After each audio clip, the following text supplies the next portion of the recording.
हाँ जी, इस लेक्चर में देखेंगे ब्लॉक 4 असेंबली का इम्पॉर्टेंट क्वेश्चंस। तो मेरे पास बहुत सारे रिक्वेस्ट आ रहे थे आउटसाइड इंडिया से भी, दुबई से भी फ़ोन आया था मेरे पास, और आपके पास डिफरेंट डिफरेंट जगह से, नेपाल से भी कॉल आया था कि भाई सर ब्लॉक 4 का बनाया नहीं आपने। जम्मू से भी एक हमारे साथी हैं संजय जी, उन्होंने भी फ़ोन किया था आपके पास। तो ट्राई करेंगे। देखो, जब मैं वीडियो बनाता हूँ तो एटलीस्ट एक लाइक या कमेंट करते हो तो अंदर से मोटिवेशन बढ़ता है, बिकॉज मैं किसके लिए कर रहा हूँ, स्टूडेंट के लिए ही कर रहा हूँ। ठीक है, तो चलो कोई बात नहीं, ये तो ऑप्शनल है। अब हम इम्पोर्टेंट बात करते हैं। आपके पास देखो, जो ब्लॉक 4 है ना आपके पास, ठीक है, वो टोटली आपके पास एक 8086 जो प्रोसेसर है उसके बेस्ड है। पूरा पूरा 8086 है। ये क्या है, एक तरफ से माइक्रो प्रोसेसर है। ठीक है, अब देखो यहाँ पे हमने आपके पास कैटेगराइज किया हुआ है, फर्स्ट यूनिट, फिर आपका 2 3 4 को कंबाइन किया है। तो देखो, अगर इसमें अगर आप है ना यूनिट 2 3 4 को कंबाइन करोगे तो प्रोग्राम ही पूछे जाते हैं आपके पास, वो हम डिस्कस करेंगे। बट फर्स्ट हम आपके पास डिस्कस करेंगे यूनिट 1 का। तो यूनिट 1 में जो मैक्सिमम पूछे गए हैं वो एड्रेसिंग मोड, जो कि मैंने एक टॉपिक बता रखा है, आपके आई थिंक ब्लॉक 3 में है, एड्रेसिंग मोड क्या होता है। तो यहाँ पे ये देखो देखो एड्रेसिंग मोड क्या होता है, सिंपल से ये बताओ कि जैसे मान लो आपके पास मैंने ये लिखा ऐड A, B। ठीक है, तो जैसे इसको आप मैथमेटिकली कैसे लिख सकते हो, A+B। ठीक है, तो हमारा क्वेश्चन ये है कि भाई आपके पास ये जो A है और B है, ये कहाँ पे स्टोर हो रहा है। देखो, ये तो आपके पास क्या हो जाएगा, ये तो ऑपरेटर हो गया, इसको हम क्या बोलते हैं, ऑपरेंड। वर्ड ध्यान से देखना, ऑपरेंड। भाई ऑपरेंड, ठीक है ना, ऑपरेंड कहाँ पे स्टोर होगा, वेयर टू स्टोर ऑपरेंड, है ना, this is known as a addressing mode. तो कहाँ आपके पास है ना, कंप्यूटर में या तो रजिस्टर में स्टोर होगा या मेमोरी में आपके पास स्टोर होगा। ठीक है, कहाँ पे आपके पास होगा, या तो रजिस्टर में होगा या तो मेमोरी में होगा। इसलिए जो एड्रेसिंग मोड होता है ना, दो टाइप्स का होता है, register addressing mode, memory based addressing mode. देखो, ये जितने भी आपके पास ये सारे मेमोरी बेस्ड आपके पास एड्रेसिंग मोड है। ठीक है, तो यहाँ पे आप एड्रेसिंग मोड समझ गए होंगे ना कि भाई एड्रेसिंग मोड का मतलब क्या है, कि भाई ऑपरेंड कहाँ पे स्टोर हो रहा है। ऑपरेंड कहाँ पे हो सकता है आपके पास, मे बी रजिस्टर में भी हो सकता है और मे बी आपके पास मेमोरी में भी हो सकता है। इसलिए दो टाइप्स के होते हैं। देखो, एक आपके पास रजिस्टर एड्रेसिंग मोड। तो भाई रजिस्टर एड्रेसिंग मोड में क्या होगा कि जो आपका सोर्स होगा आपके पास, सोर्स, ठीक है ना, जैसे सोर्स और डेस्टिनेशन दोनों आपके पास रजिस्टर में ही होगा। फॉर एग्जाम्पल, है ना, जैसे हमने लिखा ऐड, ठीक है, ऐड BX, CX। इसका मतलब क्या है कि भाई जो भी देखो, जो भी आपके पास BX रजिस्टर में है या जो भी CX रजिस्टर में है, उन दोनों को ऐड करके BX स्टोर में स्टोर करा दो। ठीक है, तो देखो मैंने क्या बताया, मैं आपको बता रहा हूँ। जैसे ये देखो, ऐड लिखा मैंने A, B, add A, B।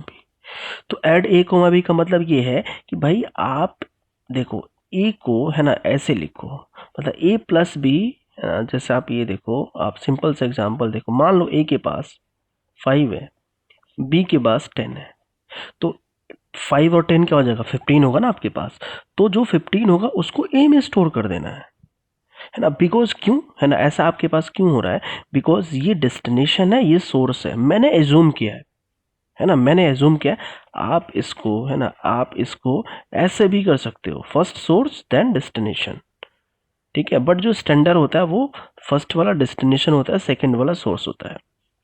तो वी होप ये रजिस्टर एड्रेसिंग मोड आपको समझ आ गया। और नेक्स्ट देखो, इमीडिएट एड्रेसिंग मोड, नाम से ही पता चल रहा है। देखो, इमीडिएट एड्रेसिंग मोड में क्या होगा, ठीक है, कि आपके पास डेटा ऑलरेडी अवेलेबल होगा। भाई डेटा ऑलरेडी अवेलेबल आपके पास होगा। जैसे फॉर एग्जांपल आपके पास हमने ये लिखा कि जैसे ऐड, है ना, एक एक्स रजिस्टर है, इसमें 2387H। ठीक है, इसका मतलब क्या है कि भाई आप एक्स के पास, है ना, एक्स जो रजिस्टर है उसके पास जो भी कंटेंट है उसको आप ऐड कर दो और एक्स में स्टोर कर दो। तो इमीडिएट का मतलब क्या है कि ऑलरेडी क्या होगा आपके पास, है ना, एक वैल्यू गिवन होगा, है ना। तो डिस्कस हम ज़्यादा नहीं करेंगे बिकॉज वीडियो लेंदी हो जाएगा फिर, बट फिर भी यहाँ पे मैं बता देता हूँ। देखो, डायरेक्ट का मतलब क्या है ना, डायरेक्ट एड्रेसिंग मोड का मतलब क्या है कि भाई, है ना, यहाँ पे ऑलरेडी लोकेशन, है ना, जो मेमोरी लोकेशन होगा वो ऑलरेडी गिवन होगा। है ना। जैसे इसका जो सिंटेक्स होता है, जैसे हमने लिख दिया मूव एक्स, और ये देखो ये इसका सिंबल होता है। इसका मतलब क्या है कि जैसे हमने ये लिख दिया 1500H, इसका मतलब यहाँ पे ऑलरेडी, है ना, ये जो लोकेशन है 1500H, देखो 1500 ये लोकेशन है, ये ऑलरेडी डिफाइन है। मेमोरी लोकेशन ऑलरेडी आपको पता होगा कि कहाँ पे से वैल्यू यहाँ पे ऐड करना है या मूव करना है। अब देखो इनडायरेक्ट में क्या है भाई, इनडायरेक्ट का मतलब क्या, पॉइंटर, सीधी सी बात है। इनडायरेक्ट का मतलब है पॉइंटर। जैसे एग्जांपल ये देखो आपके पास, जैसे ये देखो इसके थ्रू, है ना, जैसे मान लो आपके पास मैं बात कर रहा हूँ यहाँ पे 100 200, यहाँ पे 150 हो, यहाँ पे 150 हो, तो ये 150 यहाँ पे रेफर कर रहा है ना, तो that is the indirect addressing mode आपके पास।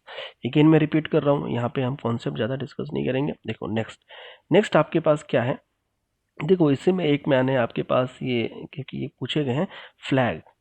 देखो फ्लैग आपके पास क्या होता है, फर्स्ट क्या होता है, फ्लैग एक फ्लिप फ्लॉप होता है। फ्लैग क्या होता है, फ्लिप फ्लॉप होता है। फ्लिप फ्लॉप का मतलब क्या होता है, या तो 0 या तो 1। तो ये डिफरेंट टाइप्स के फ्लैग आपके पास दिए हुए हैं, कई बार एग्जाम में टाइप्स भी पूछे गए हैं। अब जैसे ये देखो क्या है वो, आप देखो कैरी फ्लैग है भाई, किसी भी नंबर को आप ऐड करोगे, जैसे ये देखो 011, है ना, 101, इसको आप ऐड करोगे तो हो सकता है आपके पास की जैसे कैरी हो या कैरी ना हो आपके पास। तो कैरी होगा तो हम क्या बोलेंगे, इस दोनों को एडिशन करते समय, है ना, इस दोनों को एडिशन करते समय उस माइक्रो प्रोसेसर में अगर कैरी अगर होगा तो कैरी क्या हो जाएगा आपके पास, सेट हो जाएगा। नहीं होगा तो कैरी सेट नहीं हो जाएगा। देखो ये लिखा ना, if there is a carry, मतलब क्या हो, वहां पे कैरी बिट या कैरी फ्लैग क्या हो जाएगा, सेट हो जाएगा, मतलब एक्टिवेट हो जाएगा। तो अब जैसे आपके पास जीरो फ्लैग का मतलब क्या है, जैसे कोई भी नंबर को आप ऐड करोगे तो आंसर 00 है, तो वो आपके पास क्या हो जाएगा, रिजल्ट 0 है, तो उसको बोलेंगे मैं carry flag will be set. ठीक है, तो ये सारे आपके पास डिफरेंट टाइप के आप देख लेना, आपके पास एग्जाम्पल है। अब देखो यहाँ पे ना ये क्वेश्चंस कई बार रिपीट हुए हैं कि अब देखो यहाँ पे, अगर यहाँ पे मैं प्रोग्रामिंग की बात कर रहा हूँ, ठीक है, तो प्रोग्रामिंग में देखो, है ना, जैसे कि आपने कोई भी लैंग्वेजेस पढ़ोगे तो क्या होता है, कीवर्ड होता है आपके पास, है ना, उसके बाद आइडेंटिफायर होता है। ठीक है, तो ये सारी चीज आपको, है ना, आपके पास देखना होता है आपके पास। यहाँ पे भी सेम आपके पास असेंबली लैंग्वेज में कुछ कीवर्ड्स, जैसे ये देखो ये हमने डिफाइन किया, और भी आपके पास कीवर्ड्स हैं। जैसे आपके पास ये देखो ऐड, आपके पास इसका मीनिंग पता होना चाहिए, मल्टीप्लाई पता होना चाहिए, डिवाइड पता होना चाहिए, रिमाइंडर पता होना चाहिए आपके पास, और ये भी सारा चीज आपको पता होना चाहिए। ठीक है, तो देखो मैं आपको एक सजेशन दूंगा भाई, प्रोग्रामिंग करने के लिए आपको टाइम टाइम चाहिए, ऐसा नहीं कि असेंबली में 2 दिन 3 दिन से नहीं होगा आपके पास। ठीक है, बिकॉज अगेन इसका मीनिंग समझोगे आप, है ना, जैसे कोई भी चीज़ का मीनिंग समझोगे, एग्जाम्पल समझोगे, तभी आपके पास प्रोग्रामिंग होगा। तो यहाँ पे एक पूछा गया LEA और मूव में क्या डिफरेंस है। देखो एक ही चीज़ आपके पास, है ना, आपके पास डिफरेंस होता है। जो LEA होता है वो डेस्टिनेशन में ऑलवेज रजिस्टर रखता है, बट जो मूव कमांड होता है वो डेस्टिनेशन में रजिस्टर भी रख सकता है, मेमोरी भी रख सकता है। देखो ये गेम क्या है ना, बेसिकली क्या होगा कि भाई आपको, है ना, कभी डेटा रजिस्टर में होगा, कभी आपके पास मेमोरी में होगा, तो मेमोरी से कैसे आप मूव करोगे, कैसे रजिस्टर में आपके पास शिफ्ट करोगे, तो ये सारे गेम आपके पास होते हैं, तो इन सबको देख लेना। हाँ जी, नेक्स्ट क्या है ना, कि ये कॉमन आपके पास क्वेश्चन है। कॉमन क्वेश्चन क्या है कि भाई एक बार नहीं कई बार पूछा गया है, भाई फिजिकल एड्रेस बताओ। ठीक है, ये क्या आपके पास, है ना, ये आपके पास टैग, है ना, आपके पास एसएस दिया हुआ है, एसपी आपके पास दिया हुआ है ना। एसएस का मतलब क्या हुआ आपके पास, है ना, एसएस का मतलब स्टैक सेगमेंट। ठीक है, एसपी का मतलब आपके पास स्टैक पॉइंटर। तो कुछ भी आपको करने की जरूरत नहीं है भाई, फिजिकल एड्रेस निकालने के लिए ऑलरेडी मैंने यहाँ पे बता रखा है। ठीक है, तो कुछ भी नहीं करना होगा यहाँ पे, बस बिकॉज पेड वाले कोर्सेज में ऑलरेडी मैंने बता रखा है आपके पास कि भाई इसको जब भी आप ऐड करोगे तो यहाँ पे आपके पास क्या है, देखो सिंपल सी बात है, 7 6 9 8। ठीक है, और नेक्स्ट आपके पास क्या है ना, जैसे आपके पास यहाँ पे जो भी ये है 8 है, 0 से कोई फर्क नहीं पड़ता, दोनों को ऐड कर देना होगा। ऐड कौन सा करोगे आप, कॉन्सेप्ट इंपॉर्टेंट क्या है भाई, हेक्साडेसिमल एडिशन करना होगा, है ना, क्या है, हेक्साडेसिमल एडिशन। ठीक है, आई थिंक यहाँ पे 0H होगा, तो उसके अकॉर्डिंग आपके पास ये हेक्साडेसिमल एडिशन आप कर सकते हो। ठीक है, तो यहाँ पे देख लेना 8+f क्या होगा, हेक्साडेसिमल में क्या आएगा। सिमिलरली आपके पास इसका भी आप निकालोगे तो दोनों के ऐड करना पड़ेगा आपके पास। हाँ जी, नेक्स्ट अब देखो यूनिट 3-4 में जो मैंने आपके पास एनालिसिस किया है, तो देखो मैक्सिमम प्रोग्राम ही पूछे जाते हैं, है ना। या तो एक और टाइप का हो जाएगा कि भाई किसी एक रजिस्टर को दूसरे में शिफ्ट करना है तो उसका स्टैक सेगमेंट क्या होगा। तो इसमें आपके पास है ना एक कई ये भी पूछा गया व्हाट इज द असेंबलर, ठीक है। तो देखो असेंबलर के बारे में मैं थोड़ा बता रहा हूँ आपके पास। देखो कुछ पॉइंट आपके पास ध्यान से देखो भाई, ये जो कोड है, ये जो भी आपके पास कोड लिखते हो, तो आपके पास कोई ना कोई इसकी है ना, कोई ना कोई आपके पास ऐसा बोल सकते हो असेंबलर आपको चाहिए ना। जैसे सी का कोड लिखते हो तो कंपाइलर होता है, तो ऐसे ही इसमें उसका इसका टर्बो असेंबलर होता है। आप गूगल से सर्च करके इसको इंस्टॉल भी कर सकते हो। तो असेंबली लेवल की है ना कोडिंग, है ना, असेंबली लेवल लैंग्वेज की कोडिंग कहाँ पे होता है, टर्बो असेंबलर पे होता है।